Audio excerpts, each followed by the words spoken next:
میرے جو اکثر ویلاگز ہوتے ہیں اپنے ویورز کو یہ تھوڑا سا کلیئر کر دوں، وہ اس لیے ہوتے ہیں کہ یہ 70 سال سے یا کم و بیش 75 سال سے ہم جو دائروں کا سفر کر رہے ہیں، یعنی ہم ایک ہی جگہ پہ کھڑے ہیں یا ایک قدم آگے بڑھاتے ہیں 4 قدم پیچھے آ جاتے ہیں، اس کی مین وجہ کیا ہے؟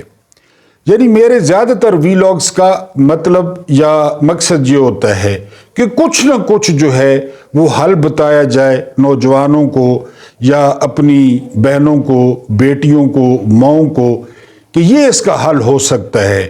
تو یہ میں ایک پکچر آپ کے سامنے رکھنے کی کوشش کرتا ہوں۔ میرے ٹپیکل ویلاگز نہیں ہوتے، اس میں خبریں ہوتی ہیں جو اہم خبریں ہوتی ہیں، لیکن زیادہ تر مقصد ان کا یہ ہوتا ہے کہ ہم اس دلدل سے نکلنے کی کوشش کریں۔ بسم اللہ الرحمن الرحیم، میں محمود نیازی ہوں اور السلام علیکم ورحمۃ اللہ وبرکاتہ۔ 1971 میں الیکشن ہو گئے۔ مشرقی پاکستان میں 2 سیٹیں چھوڑ کر ساری سیٹیں وہ عوامی لیگ نے جیت لی، مجیب الرحمان نے۔ یعنی 164 سیٹیں تھیں تو 162 انہوں نے جیت لی۔ یہ تھوڑی سی مجھے کنفیوژن ہے، 166 تھیں تو 164 جیت لی، یعنی 2 سیٹوں کو چھوڑ کے جھاڑو پھیر دیا شیخ مجیب نے۔ یہاں پر مغربی پاکستان میں یہاں پہ بھٹو کی پیپلز پارٹی نے 81 سیٹیں لی، لیکن بدقسمتی کیا ہوئی کہ عوامی لیگ مغربی پاکستان میں کوئی سیٹ حاصل نہ کر سکی اور بھٹو کی پیپلز پارٹی وہ مشرقی پاکستان میں کوئی سیٹ حاصل نہ کر سکی۔ لیکن آپ کو پتہ ہے جمہوریت کا اصول ہے میجورٹی اتھارٹی، میجورٹی مجیب الرحمان نے حاصل کر لی تھی، لیکن مائنڈ سیٹ کیا تھا؟ یعنی حالات کو ابھی یہ سامنے رکھیں، یہ جو حالات چل رہے ہیں ان کو سامنے رکھیں اور پھر آپ کو مائنڈ سیٹ بتاتا ہوں یا دکھاتا ہوں۔ یہ میرے ہاتھ میں ہے، میں نے ڈھاکہ ڈوبتے دیکھا۔ یہ کتاب ہے بریگیڈیئر صدیق سولک کی، اس وقت کے DGISPR، یعنی یہ ان کی کتاب ہے۔ میں نے ڈھاکہ ڈوبتے دیکھا۔ الیکشن ہو گئے، عوامی لیگ جیت گئی۔ اب ذرا چھوٹا سا پیراگراف کہ مائنڈ سیٹ کیا تھا فوجیوں کا اس وقت، یعنی عوامی لیگ کے جیت کے بعد، وہ ملاحظہ فرمائیں۔ اگر مجیب الرحمان اس موقف پر سختی سے قائم رہتے ہیں، پیج نمبر ہے 44، میں نے ڈھاکہ ڈوبتے دیکھا، شیخ مجیب الرحمان، بریگیڈیئر صدیق سولک۔ اگر مجیب الرحمان اس موقف پر سختی سے قائم رہتے ہیں اور اپنی اکثریت کے زور پر 6 نکات پر مبنی آئین پاکستان پر ٹھونسنے کی کوشش کرتے ہیں تو ان کا راستہ کون روک سکتا ہے؟ ایسی صورت میں افواج پاکستان کا کردار کیا ہوگا؟ کیا وہ باعزت طریقے سے اقتدار سے الگ ہو کر، کیونکہ یحییٰ خان کی حکومت تھی، فوج کی حکومت تھی اس وقت، وہ باعزت طریقے سے اقتدار سے الگ ہو کر ملک کی قسمت عوامی لیگ کو سونپ دیں گے؟ اس کا جواب ہمیں ڈھاکہ میں نظر نہیں آتا تھا۔ البتہ جنرل یحییٰ کے ایک خاص جنرل، آگے خالی جگہ ہے، جنرل کا نام نہیں ہے، دسمبر کے آخر میں وہاں پہنچے، یہ لائنیں اب بہت امپورٹنٹ ہیں، اور گورنمنٹ ہاؤس میں ایک دعوت کے دوران حکام بالا سے، ایک ضیافت کے دوران حکام بالا کی سوچ سے اتنا پردہ اٹھایا، یعنی حکمرانوں کی سوچ سے انہوں نے یہ کہہ کر پردہ اٹھایا، آپ فکر نہ کریں، ہم ان کالے حرامیوں کو اپنے اوپر ہرگز حکومت نہیں کرنے دیں گے۔ فکرے کی ستم ظریفی ملاحظہ کریں، فکرے کی کاٹ ملاحظہ کریں۔ یعنی جنرل یحییٰ کا ایک خاص دوست، وہ بھی جنرل ہوتا ہے، ڈھاکہ میں آتا ہے، ایک دعوت ہوتی ہے، اور اس دعوت میں وہ کیا کہہ رہا ہے؟ دوبارہ سنیں، ہم ان کالے حرامیوں کو، بنگالیوں کو اپنے اوپر ہرگز حکومت نہیں کرنے دیں گے۔ پیج نمبر 44، میں نے ڈھاکہ ڈوبتے دیکھا، D G I S P R اس وقت کے بریگیڈیئر صدیق سالک۔ مائنڈ سیٹ آپ نے پڑھ لیا، یہ مائنڈ سیٹ ہے، یعنی ابھی جو حالات چل رہے ہیں اور پھر اسی کو کرتے کرتے انہی چکروں میں ملک ٹوٹ گیا۔ میں نے کئی دفعہ ذکر کیا ہے کہ یہ ملک قائد اعظم نے نہیں بنایا تھا۔ قائد اعظم نے جب ملک بنایا تھا نا، وہ اپنے پیدا ہوتے ہی یعنی پاکستان بنتے ہی دنیا کا 5واں بڑا ملک تھا۔ آپ امیجن کریں، یہ تو پھر مہربانیاں ہیں۔ 1971 میں کوئی کہتا ہے یایا کی، کوئی کہتا ہے بھٹو کی، کوئی کہتا ہے فوج کی، کوئی کہتا ہے سیاستدانوں کی۔ اب ہمارے پاس یہ پاکستان ہے، لیکن ہم ان حرامیوں کو، کالے حرامیوں کو اپنے اوپر حکومت نہیں کرنے دیں گے۔ ایک جنرل صاحب نے، پتنی زندہ ہیں یا فوت ہو گئے ہیں، انہوں نے ڈھاکہ میں یہ کہا۔ تو مائنڈ سیٹ آپ کو بتانا تھا کہ آپ مائنڈ سیٹ دیکھ لیں۔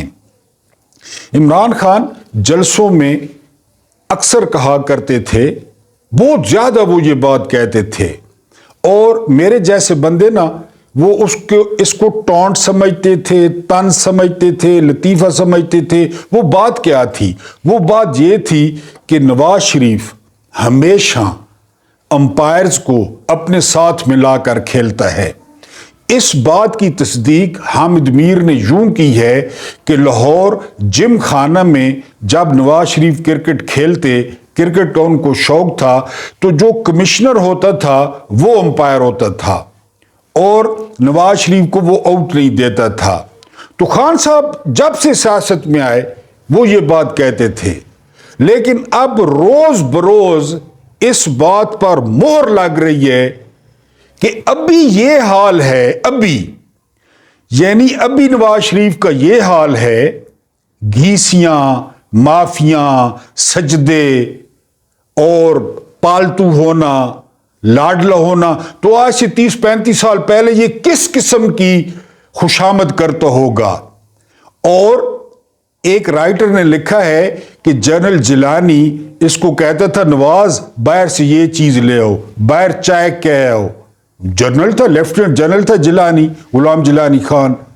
تو اس وقت یہ کس قسم کی پالش کرتا ہوگا؟ اس وقت یہ کس قسم کا چاپلوس ہوگا کہ اب وہ کہتا ہے کہ میچ ہو، امپائر میرے ہوں، فیلڈرز میرے ہوں، اس کے علاوہ بیٹنگ ہماری ہو، اور اب کہتا ہے تماشائی بھی ہمارے ہوں۔ یعنی پی ٹی آئی کو تماشائیوں کی حیثیت بھی دینے کو تیار نہیں ہے، کیونکہ کل پرسوں رانا ثناءاللہ نے کہا ہے کہ 9 مئی کی وجہ سے، پتہ نہیں یار یہ 9 مئی کیا ہے، جس دن اگر میرے ویورز کو سمجھ آ جائے تو مجھے بھی کومنٹس میں بتا دینا ہے، یہاں کیا کچھ نہیں ہوا، کیا کچھ۔ بلدیہ کراچی یاد ہے، 250 بندہ، اے پی ایس یاد ہے، 16 دسمبر 1971 یاد ہے، پاکستان ابھی ذکر کیا ہے ٹوٹنا۔ کس کس کو ہم یعنی روئیں؟ 80,000 بندہ یاد ہے، نہ ہماری جنگ، نہ ہم اس میں شامل، نہ ہمارا لینا دینا۔ 80,000 بندہ، لال مسجد یاد ہے، 9 مئی ایک دیوار کالی ہو گئی جل کے۔ تو رانا ثناءاللہ صاحب نے فرمایا ہے کہ 9 مئی والوں کو انتخاب میں بھی حصہ نہیں لینا چاہیے، ان کا نشان بھی نہ ہو۔ اور یہی مطالبات بار بار وہ مولانا کر رہا ہے، وہ رینٹ مولانا کرائے کا، کیونکہ اسے پتہ ہے وہ اپنی سیٹ بھی نہیں جیت رہا۔ نون لیگ کو پتہ ہے کہ نواز شریف کونسلر بھی نہیں بن سکتا۔ نون لیگ کو پتہ ہے کہ نواز شریف، شہباز شریف، مریم بی بی، صنم جاوید سے نہیں جیت سکتے، جاسمین راشد سے نہیں جیت سکتے، تو وہ کہتے ہیں کہ آپ تماشائی بھی ہمارے ہوں۔ تو عمران خان کی 40 سال پہلے کی گئی پیش گوئی، ویسے تو عمران خان کی 90% پیش گوئیاں صحیح ثابت ہوئی ہیں پاکستان کے بارے میں۔ سب سے پہلے عمران خان جب یہ خون کے پیاسے تھے نا، وہ ایک کہتا تھا تمہارا باپ ضیاء ہے، اور وہ ایک کہتا تھا یہ گوروں کے کتے نہلاتے ہیں۔ عمران اس وقت بھی کہتا تھا یہ ایک ہے اندر سے۔ پاکستان کو لوٹنے پر ایک ہے، پھر ہم نے دیکھ لیا واقعی ایک ہے، میں پیٹ پھاڑ کے نکالوں گا۔ ہم نے اگر اب نواز شریف کو معاف کر دیا تو اللہ بھی ہمیں معاف نہیں کرے گا۔ ان بیانوں کے باوجود عمران خان کہتا تھا یہ ایک ہے، واقعی ایک نکلے۔ پی ڈی ایم میں آپ نے دیکھ لیا 16 مہینے رج کے کھایا، لٹ کے، مل کے، وزارتوں پہ لڑے، پی سی بی کی چیئرمین شپ پر بولی کتوں کی طرح لڑے کہ زکا اشرف ہوگا، نجم سیٹھی ہوگا، وزارت مال پانی والے لی۔ مولانا نے کہا کہ مواصلات میں زیادہ مال پانی ہے، وہ میرے بیٹے کو دو۔ یعنی لڑے، اے این پی سیکولر، مولانا اسلام کے لمبردار، نام نہاد دونوں اکٹھے۔ تو عمران خان کی ساری پیش گوئیاں جو ہے وہ درست ثابت ہوئی، اور یہ جو ساڑی گال ہو گئی ہے، یعنی یہ جو پیش گوئی یعنی سچی ثابت ہوئی ہے، اس نے تو کمال ہی کر دیا ہے۔ یعنی نواز شریف امپائروں کو ساتھ ملانے کے لیے کسی حد تک کوماز میں ہے، کسی حد تک جا سکتا ہے، کسی حد تک گر سکتا ہے۔ آپ امریکی سفیر کی ملاقاتیں دیکھیں، اب تو 100%، آگے ایک سٹوری آ رہی ہے، میں نے وہ سٹوری آپ سے شیئر کرنی ہے کہ یہ 100% جو ہے نا وہ امریکی مداخلت اور سازش تھی۔ تو نواز شریف اس 3 دفعہ وزیر اعظم، 2 دفعہ وزیر اعلیٰ، پتہ نہیں ایم این اے کتنی دفعہ، ایم پی کتنی دفعہ، وزیر کتنی دفعہ، اور اب یہ مالش کر رہا ہے، پالش کر رہا ہے، زبان سے چمکا رہا ہے، ویسٹ کوٹ سے چمکا رہا ہے، اٹھا رہا ہے ممنوع مال۔ تو اس وقت کیا کرتا ہوگا یہ؟ اس وقت کس کلاس کی یہ چاپلوسی کرتا ہوگا جنرل جیلانی کی اور جنرل ضیاء کی؟ تو عمران خان کی یہ پیش گوئی 100% درست ہے کہ یہ امپائر ساتھ ملا کے جو ہے نا وہ کھیلتا ہے، ویسے یعنی جھوٹا نہیں کہ، یعنی ویسے جھوٹا کہہ دیں کہ اس کو باہر نکالے ہم مقابلہ کرتے ہیں، شہباز شریف کہہ دے، حمزہ کہہ دے، نواز، بھول کے ویسے جھوٹ موٹ کا چیلنج دے دیں کہ عمران کو باہر نکالیں ہم مقابلہ کرتے ہیں، نہیں کہیں گے، بالکل نہیں کہیں گے۔ یاسمین راشد کا مقابلہ کر نہیں سکتے، عمران تو بہت دور کی بات ہے۔ امریکی اخبار انٹرسیپٹ نے پہلے سٹوری کی تھی کہ یہ جو عدم اعتماد تھی یہ واقعی امریکن اور ڈونلڈ لو کے سائفر پہ ہوئی تھی، یہ انٹرسیپٹ نے بہت پہلے کہا تھا۔ اب انٹرسیپٹ نے کیا کہا ہے؟ اس نے کہا ہے جی خان صاحب کے لیے سزائے موت، اور میں نے پچھلے ویلاگ میں بتایا کہ یہ پیغام عامر فاروق کے ذریعے پہنچا دیا گیا۔ پھر دوہرا دیتا ہوں، ضمانت کا کیس تھا شاہ محمود قریشی کا، ہاں یا نہ؟ اس ضمانت کے کیس میں عامر فاروق اسلام آباد سے نکلے اور لکی مروت اور وزیرستان اور ادھر باجوڑ کی طرف نکل گئے، 4 صفحے لکھ مارے کہ جی عمران خان اور شاہ محمود قریشی پہ جو کیس ہے اس پہ سزائے موت بھی ہو سکتی ہے اور عمر قید بھی۔ اسی بات کو پھر انٹرسیپٹ نے چھاپ دیا ہے، انہوں نے سٹوری کی ہے، اور سٹوری کیوں کی ہے؟ 11 ڈیموکریٹس جو ممبرز تھے انہوں نے امریکی وزیر خارجہ ٹونی بلنکن کو خط لکھا ہے، اور اس خط میں انہوں نے کہا ہے کہ پاکستان میں بنیادی انسانی حقوق کی خلاف ورزیاں ہو رہی ہیں، اور عمران خان کو سزائے موت بھی دی جا سکتی ہے اور عمر قید بھی دی جا سکتی ہے، اور اس پر آپ جو امداد ہے وہ مشروط کریں کہ پہلے وہاں پر بنیادی انسانی حقوق کی صورتحال بہتر کی جائے، اس کے بعد جو ہے امداد۔ یہ انٹرسیپٹ نے بہت کریڈیبل یہ جو ہے وہ فارم ہے انٹرسیپٹ، اس کی سٹوریاں پوری دنیا میں وہ ویلیو رکھتی ہیں، ویٹ رکھتی ہیں۔ تو عامر فاروق والی بات وہ انٹرسیپٹ نے بھی کہہ دی ہے، کیونکہ امریکی سفیر جس طرح ملاقاتیں کرتا پھر رہا ہے، جس طرح برطانوی سفیر ملاقاتیں کرتا پھر رہا ہے، تو آپ تھوڑی بہت ڈاٹ کنیکٹنگ کر لیں کہ یہ 100% امپورٹڈ حکومت تھی، یہ 100% مداخلت تھی، یہ 100% سازش تھی، یہ 100% خارش تھی، اور یہ 100% امریکن پلان تھا، امریکن سپورٹڈ تھا۔ اور انٹرسیپٹ نے پھر رشیا کا ذکر کیا ہے کہ رشیا کے دورے کی وجہ سے یہ سب کچھ ہوا ہے۔ تو بات سامنے آ گئی ہے، بلی تھیلے سے باہر آ گئی ہے۔ آخری جو ڈیولپمنٹ سٹوری ہے وہ صرف اپنے لوگوں سے درخواست کرنا ہے، عوام عوام اور صرف عوامی عدالت۔ آپ لوگ کچھ کر سکتے ہیں اگر کرنا ہے تو۔ سزائے موت پیغام پہنچا دیا گیا ہے۔ 8 فروری یا 8 فروری سے پہلے آپ اپنی عدالت لگا سکتے ہیں۔ وہ دیکھیں نا شیر افضل خان مروت کو 4 صدم میں ایک دن، پھر 4 صدم میں دوسرے دن، اور سیلاب نکل آیا، امٹ پڑے لوگ شیر افضل مروت کے لیے۔ آپ کچھ کر سکتے ہیں، اور آپ ان کی حالت دیکھیں۔ ابھی ایک تھیوری مارکیٹ میں ہے کہ نواز شریف جنوبی پنجاب جا رہے ہیں اور وہاں پہ وہ لاٹ خریدیں گے، وہ بے ضمیروں کی، وہ بغیرتوں کی، وہ بے حیاؤں کی، وہ خبیثوں کی، جسے آپ جنوبی پنجاب والے کہتے ہیں۔ اس میں پیر ہیں، وڈیرے ہیں، مخدوم ہیں، وہ سارے یہ خریدیں گے۔ ایک پورا یعنی گانڈ، لنڈے کی گانڈ کی طرح سودا مارے گا نواز شریف۔ خسرو بختیار اینڈ کمپنی وہ سارے ادھر شامل ہو جائیں گے یا ان کے ساتھ اتحاد کر لیں گے۔ تو عوام بھی تو یار کوئی سینس رکھتی ہے کہ نہیں؟